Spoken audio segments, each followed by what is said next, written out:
Salut la team des joueurs, j'espère que vous allez bien. On se retrouve pour des pronostics sur la 7e journée de qualification à la Coupe du Monde 2026 dans la zone Amérique du Sud. La première rencontre, c'est Bolivie-Venezuela. La Bolivie, c'est une victoire et 8 défaites sur les 9 derniers matchs. Dans ces éliminatoires pour la Coupe du Monde, ils ont gagné une seule fois à domicile contre le Pérou, sinon ils ont perdu les 5 autres.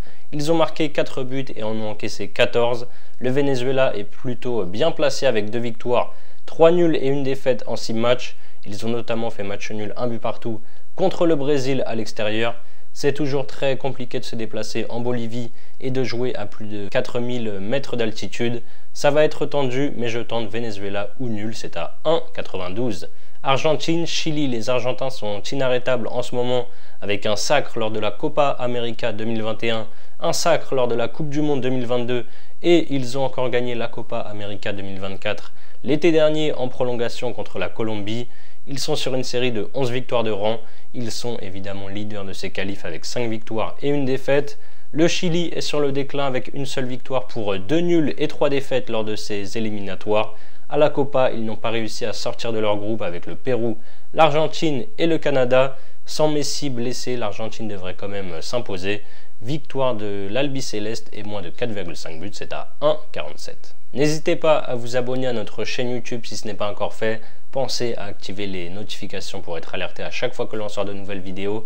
Abonnez-vous aussi à notre Telegram et notre compte Instagram. Vous avez les liens sur la page d'accueil de notre chaîne YouTube. J'enchaîne avec Uruguay contre le Paraguay. L'Uruguay a un bilan de 4 victoires, 1 nul et une défaite en 6 journées. Ils ont notamment battu l'Argentine et le Brésil 2-0 à chaque fois.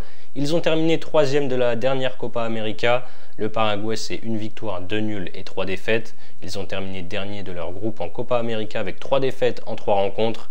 L'Uruguay va devoir faire, et ça c'est très important, sans Darwin Núñez, Araujo, Betancourt, Oliveira et Jiménez qui sont suspendus après les bagarres survenues avec les supporters colombiens lors de la demi-finale de la Copa América.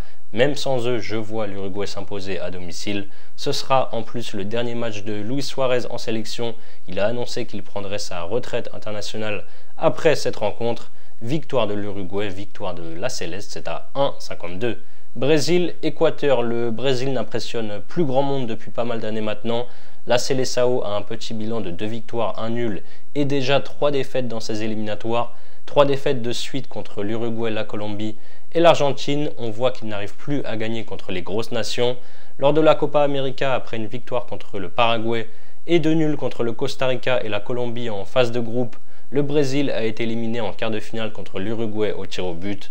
L'Équateur a juste perdu contre l'Argentine dans ses qualifs pour 3 victoires et 2 nuls. Ils ont été éliminés de la Copa en quart de finale au tir au but contre l'Argentine.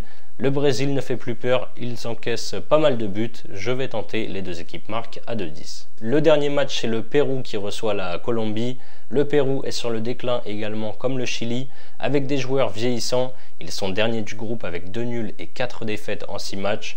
Lors de la Copa, ils ont également terminé dernier avec 1 point en 3 rencontres. Ils n'ont plus gagné en compétition officielle depuis le 30 mars 2022.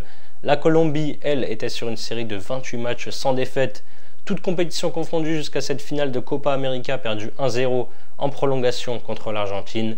Les Colombiens ont un bilan de 3 victoires et 3 nuls dans ces éliminatoires avec 6 buts marqués et 3 encaissés, donc on voit bien que leurs matchs sont souvent fermés.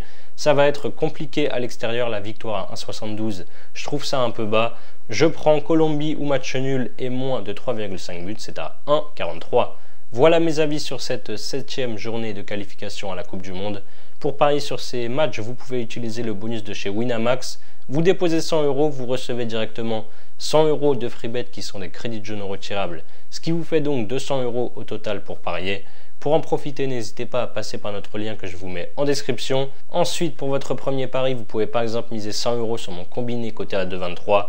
Argentine et moins de 4,5 buts combiné à la victoire de l'Uruguay.